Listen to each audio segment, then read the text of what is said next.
வணக்கம் viewers, welcome back. So Flipkart great Indian festival நல்லா இருக்குல்ல? அமேசான் ஃப்ளிப்கார்ட் ரெண்டையோட மிக்ஸ் பண்ணி விட்டா great Indian billion days, great billion Indian days ஏதோ ஒன்று ஆக மொத்தம் நம்ம பாக்கெட்டு. ஸோ ஃபர்ஸ்ட் என்னன்னு பார்த்தீங்கன்னா, இதை யாராவது ஸ்பான்சர் பண்ணுவாங்க எப்பயுமே. ஸோ மொபைலுக்கு பிக் பில்லியன் டேஸில் என்னெல்லாம் இருக்குது அப்படிங்கிறத பார்க்கலான்னு அந்த பேஜ் போகும்போது ஆக்சிஸ் பேங்க், ஐசிஐசிஐ பேங்க், இந்த ரெண்டு பேங்கோட கார்டு, மற்றபடி டெபிட் கார்டு, இதுக்கு ரிலேட்டடான ஆஃபர்ஸ் எல்லாமே நம்ம இனிமேல் அந்த ஸ்பெசிஃபிக் ப்ராடக்ட்டோட பேஜில் பார்ப்போம். அதன்படி பார்த்தா இப்போதைக்கு வந்து 10% இன்ஸ்டன்ட் டிஸ்கவுண்ட் உண்டு. ஸோ அதில் டேர்ம்ஸ் அண்ட் கண்டிஷன் அப்ளை. அது எப்பயுமே சொல்கிறது தான்.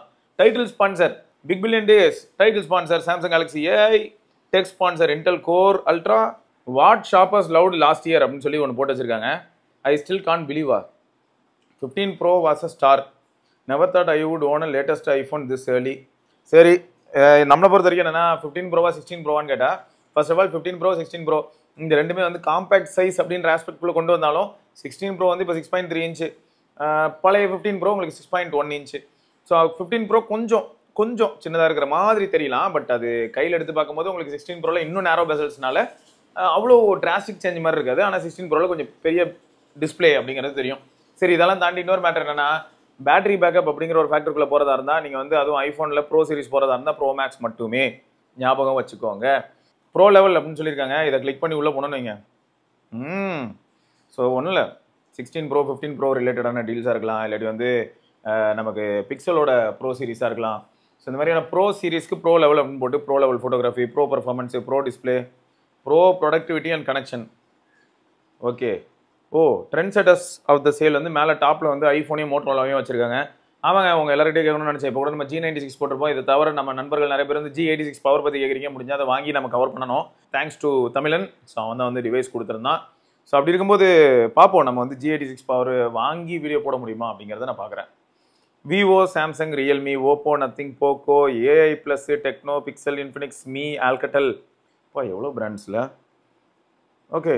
ஸோ இவ்வளோ பிராண்ட்ஸ்லேயும் உங்களுக்கு வந்து பார்த்தீங்கன்னா டீல்ஸ் இருக்க போது. சரி, capture life as it happens அப்படின்னு சொல்லி iPhone 16 போட்டிருக்காங்க. ஸோ இப்பயும் வந்து ஓரளவுக்கு காம்பேக்டான, லைட் வெயிட்டான ஒரு ஃபோன், நல்ல பர்ஃபார்ம் பண்ணக்கூடிய ஒரு ஃபோன் வேணும், டைனமிக் கைலாண்ட் மாதிரியான விஷயங்களும் நான் யூஸ் பண்ணுவேன், அண்ட் ஆப்பிளோட இன்டெலிஜென்ஸ் எனக்கு வேணும் அப்படின்னு நினச்சா iPhone 16 ஃபார் ஷோர் வந்து ஒரு நல்ல பிக் தான். இருந்தாலும் கேப்சர் லைஃப்னு சொல்கிறது வந்து எந்த ஆஸ்பெக்டில் சொல்கிறாங்கன்னா, மேபி அதுக்கு நமக்கு ஒரு அசிஸ்டண்ட்டாக ஒரு சப்போர்ட்டிவாகவும், அதே சமயம் நல்ல கேமரா அப்படின்றதுக்கு முன் வச்சு சொல்கிறாங்களோ நம்ம. S24 FE already S24 FE user review நம்ம போட்டிருப்போம். இந்த மெயிலேருந்து நம்ம வந்து கண்டென்ட் எடுத்து போட்டிருப்போம், நீங்கள் செக் பண்ணி பார்த்துக்கலாம். ஸோ 24 FE வந்து மோசமான ஒரு நிலைமையில் இல்லை. வந்த புதுசில் இருந்த அளவுக்கு ஒரு மோசமான ஒரு இம்பாக்ட் அது மேலே இல்லை.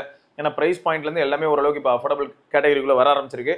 ஏன்னா நம்ம 30K அப்படிங்கிறத ஸ்வீட் ஸ்பாட்டாக சொல்லியிருப்போம். இது வந்து இப்போ 35Kக்கு கீழே தான் வரும். ஸோ எனக்கு தெரிஞ்சு 33, 32 இந்த மாதிரி வரதுக்கான வாய்ப்புகளும் இருக்குது. அப்படி வந்ததுன்னா சூப்பர் தான். ஸோ அது ஒன்று இருக்குது. அடுத்து வந்து T4 Ultraவை நம்ம ஆல்ரெடி கவர் பண்ணியிருப்போம். இப்போ ஓரளவுக்கு அப்டேட்லாம் கொடுத்து பெட்டர் பண்ணியிருந்தாங்க. இப்போ யாராவது T4 Ultra யூசர்ஸ் இருந்தீங்கன்னா இப்போ எப்படி இருக்குன்னு நீங்கள் சொல்லலாம். என்ன பொறுத்தவரைக்கும் T4 Ultraவையும் ஓரளவுக்கு கேமரா கன்சிடர் பண்ணலாம். போர்ட்ரேட் ஃபோட்டோஸ் எடுக்கிறதுக்காக இருக்கட்டும், அப்புறம் மேக்ரோ, டெலி மேக்ரோ ஆஸ்பெக்ட்லையும் ஓரளவுக்கு அதை கன்சிடர் பண்ணலாம். நல்ல டிவைஸ் தாங்க. சரியா? அதில் இருக்க ப்ராசஸர் தான் கொஞ்சம் கன்சிடர் பண்ணலாமா அப்படி நம்ம கன்ஃபியூஸ் பண்ண வைக்கும். பட் மற்றபடி வந்து நீங்கள் கேமராக்காவோ இல்லாட்டி பேட்டரி லைஃப் கூட இப்போ அதான் சொன்னேன் இல்லையா, லேட்டஸ்ட்டாக வந்து ஒரு சில அப்டேட்டில் வந்து ஓரளவுக்கு ஃபிக்ஸ் பண்ணியிருக்காங்க. அடுத்து Reno 14 வந்து இதை எந்த இடத்துல எடுத்து வைக்கிறதுனே தெரியல. அது மோசமான ஃபோன்னு சொல்ல முடியாது, நல்ல ஃபோன்னு சொல்ல முடியல. ஃபோட்டோகிராஃபி இந்த மாதிரியான ஏரியாவுக்கு அது வந்து கண்டிப்பாக உங்களுக்கு சாட்டிஸ்ஃபை பண்ணிடும். இப்போ இவ்வளோ நேரம் பேசுனதில் வீடியோ அப்படின்னு ஃபர்ஸ்ட் 2 பேர் நல்லா ஸ்கோர் பண்ணுவாங்க, ஆப்பிளும் சாம்சங்கும். மீதி பேர்லாம் வந்து ஆவரேஜ் பிளேயர்ஸ். ஸோ அவங்ககிட்ட ரொம்ப பெருசாக எதிர்பார்க்க முடியாது. ஆனால் போர்ட்ரேட் ஃபோட்டோஸ் இந்த மாதிரியான ஏரியா, ஃப்ரண்ட் செல்ஃபி கேமரா, அது வந்து நான் T4 Ultra கூட சொல்ல மாட்டேன். ஃப்ரண்ட் செல்ஃபி கேமரான்னு யோசிச்சா கண்டிப்பாக நான் ஓப்போ தான் சொல்லுவேன். சரியா? அடுத்து வந்து கூகுள் பிக்சல் 9. இவன் வந்து ஒரு mixed back. This is only for our own community crickets. So pixel devices எப்பயுமே வந்து எல்லாருமே திருப்திப்படுத்துறதுக்கான வாய்ப்புகள் இருக்கான்னு கேட்டிங்கன்னா கிடையாது. ஆல்ரெடி பிக்சல் டிவைஸ் யூஸ் பண்ண ஒரு சிலருக்கு நல்ல பாசிட்டிவான ஒரு அனுபவம் இருந்ததுன்னா அவங்க அடுத்தடுத்த பிக்சல் மூவ் ஆன் ஆகும்போது அவங்களுக்கு பெரிய அளவில் பிரச்சனை இருக்காது. ஸோ மோட்டரோலா G85 போட்டு வச்சுருக்காங்க. ஓகே, அதுவும் கன்சிடர் பண்ணலாம்.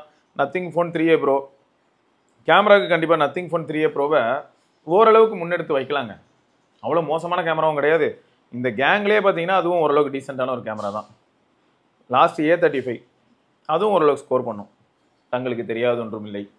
20,000 ரூபாய் கீழே இருக்க F36 மாதிரியான ஃபோனே வந்து செல்ஃபி கேமரா, செல்ஃபி வீடியோ மாதிரியான ஏரியாவில் ஓரளவுக்கு ஸ்கோர் பண்ணும்போது அப்போ A35 பண்ணாதா? ஸோ அதான் ஃபேக்ட்டு.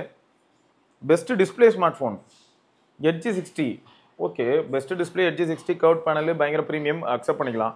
G45 எப்படியா G45 பெஸ்ட் டிஸ்பிளே லிஸ்ட்டில் வருது? ஒருவேளை இனிமேல் தான் எல்லாத்தையுமே அவங்க வந்து ஃபேப்ரிகேஷன் ப்ராசஸில் இருக்குது போல். இன்னும் ஃபுல்லாலாம் அவங்க குக் பண்ணி முடிக்கல, எல்லாமே ஆரம்ப நிலையில் தான் இருக்குது. 8ஆம் தேதியிலேருந்து தான் நமக்கு நிறையா அந்த ப்ரீ சேல் மாதிரி நடக்க போகுதுன்னு வச்சுக்கோங்களேன். பட் மற்றபடி இதை வந்து இதுவே ஃபைனல்னு நம்ம சொல்ல முடியாது. ராஜமாதா உள்ளே உட்காந்து நிறைய வேலை பார்த்துட்டு இருக்காங்க. அதுக்கப்புறம் அவங்க ஒரு கட்டளை விடுவாங்க, அப்போ எல்லாமே ஃபைனல் ஆகிடும். ஸோ இப்போதைக்கு வந்து பார்த்தீங்கன்னா இன்ஃபினிக்ஸில் நோட் 50s பற்றி நம்ம ஆல்ரெடி பேசியிருப்போம். உங்களுக்கு ப்ரீமியமான ஒரு ஃபீலும் ப்ரீமியமான டிஸ்பிளே இந்த மாதிரியான ஃபேக்டர்ஸ்லாம் வேணும்னு நினச்சா வேறு வழியே இல்லை. இன்ஃபினிக்ஸில் வந்து 15,000 ரூபாய்க்கு இது வந்து ஒரு நல்ல டிவைஸு. ஏன் பர்ஃபார்மன்ஸு கூட ஓரளவுக்கு இந்த பட்ஜெட்டில் அது நல்லா இருக்குங்க. எட்ஜ் 60 ப்ரோ ஆல்ரெடி நம்ம பார்த்துருக்கோம். எட்ஜ் 60 ப்ரோ வந்து மிக்சட் பேக் தான், நல்லா இல்லைன்னு நான் சொல்ல மாட்டேன், நல்லா இருக்குன்னு சொல்லியிருக்காங்க நண்பர்கள். ஆனால் 8350 கொஞ்சம் ஒரு மாதிரி டைப்பான ஒரு ப்ராசர் தான் அது. இன்னை வரைக்கும் அந்த ரெனோ 14 கூட நம்ம ஏன் சொல்கிறோம், அந்த 8350 தான். இருந்தாலும் இந்த இன்ஃபினிக்ஸ் எப்படி சமாளிக்கிறான்னு தெரியல. அந்த GT30 ப்ரோ ஓரளவுக்கு நல்லா இருக்குது. Battery that keeps you the hustle. First T4 okay, T4ம் ஓரளவுக்கு நல்ல டிவைஸ். ஏன்னா நீங்கள் பார்த்துருப்பீங்க Z10 மாதிரி எல்லாம் Z10 ஐகோனா Z10 Vivoனா T4 இந்த மாதிரி தான் போயிட்டு இருக்குன்னு வச்சுக்கோங்க. ஓப்போ K13 அதை பற்றியும் ஓரளவுக்கு பாசிட்டிவான நோட்ஸ் தான் வந்திருக்கு. Vivo T4X, ஸோ இது வந்து நம்ம Z10X. ஸோ இங்கே இருந்தால் அது விவோ, அமேசானில் இருந்தால் அது ஐகோ. ஸோ என்ன பண்ணுறது, அப்படி தான் மாற்றி மாற்றி போகும். ஸோ ஓப்போ K13 திரும்பியும் போட்டு வச்சுருக்காங்களா. அப்புறம் ரியல்மி C61. அதாவது ஒன்று ஒரு இது என்ன ப்ரைஸ் ரேஞ்சிலேருந்து இவங்க அந்த பேட்டரியை பற்றி பேசுகிறாங்கன்னே புரிய மாட்டேது. ஒன்று 20,000 கீழே இருக்குது, இல்லாட்டி 20,000 மேலே இருக்குது. திடீர்னு பார்த்தா 10,000 ரூபா பட்ஜெட்டில் வந்து நிற்கிது. சரி ஏதோ ஒன்று எல்லா பட்ஜெட்லேயும் சொல்லணும்னு நினச்சா அப்போ நீங்கள் ஃப்ளாக்ஷிப்புக்கும் சொல்லியிருக்கணும்ல, பெஸ்ட் பேட்டரி லைஃப்னு சொல்லிட்டு. அதையும் சொல்ல மாட்டீங்க. Best performance does not குவிட்டா.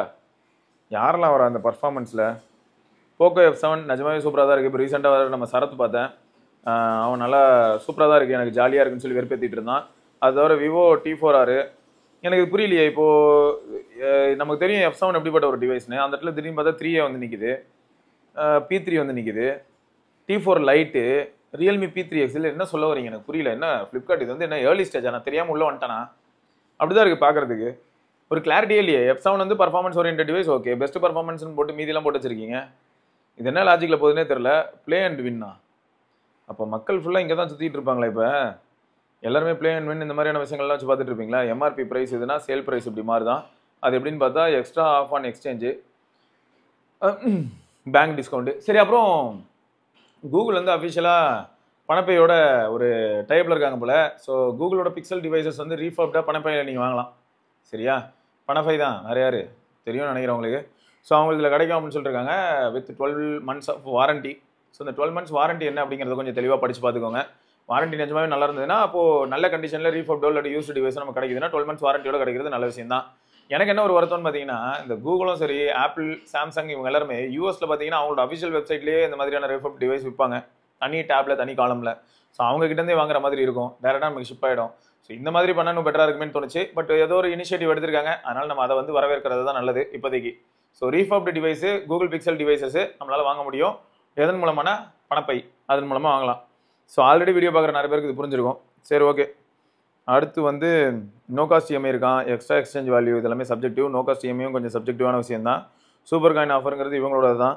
அப்புறம் இன்ஸ்டன்ட் கிரெடிட் அப் டு 60,000. இதெல்லாம் கொஞ்சம், அதாவது இது என்னன்னு தெரிஞ்சவங்களுக்கு ஓகே, அப்படி இல்லைனா இந்த மாதிரியான தேவையில்லாத விஷயத்துக்குள்ளே போகாதீங்க. கிரெடிட் கார்டே இல்லைனாலும் பிரச்சனை இல்லை, வாங்க நான் கடன் தரேன், கடனாளி ஆக்கிறதுல எனக்கு அவ்வளோ சந்தோஷம் அப்படின்னு சொல்லிட்டு அதுவும் போட்டிருப்பாங்க. ஸோ அதெல்லாம் பார்த்துக்கோங்க. ஸோ இந்த ஏர்லி லிஸ்ட் வச்சு நம்ம ஒரு முடிவு வர முடியாது. நான் திரும்பியும் சொல்கிறேன், நமக்கு ஏதாவது தேவைகள் இருந்ததுன்னா தாராளமாக நம்ம எந்த டிவைஸ்னாலும் வாங்கலாம், தப்பாகவே நம்ம சொல்ல மாட்டோம். அதே சமயம் தேவைகள் இல்லாத பட்சத்தில் நல்ல டீலுங்கிற பேரில் ஏதாவது வாங்கிட்டு உட்காந்தோம்னா அப்புறம் நம்ம வருத்தப்படுறதுக்கான வாய்ப்புகள் இருக்குது. நான் நிறைய தடவை வருத்தப்பட்டிருக்கேன், அதை பேஸ் பண்ணி தான் நான் சொல்கிறேன். தேவைன்னா வாங்கலாம், தேவைன்னா வாங்கலாம், அவ்வளோதான். ரைட்டுங்க. ஸோ தொடர்ந்து நம்ம இன்னொரு பதிவில் சந்திப்போம். அது வரைக்கும் சிவபரணி பார்க்கலாம். பாய்.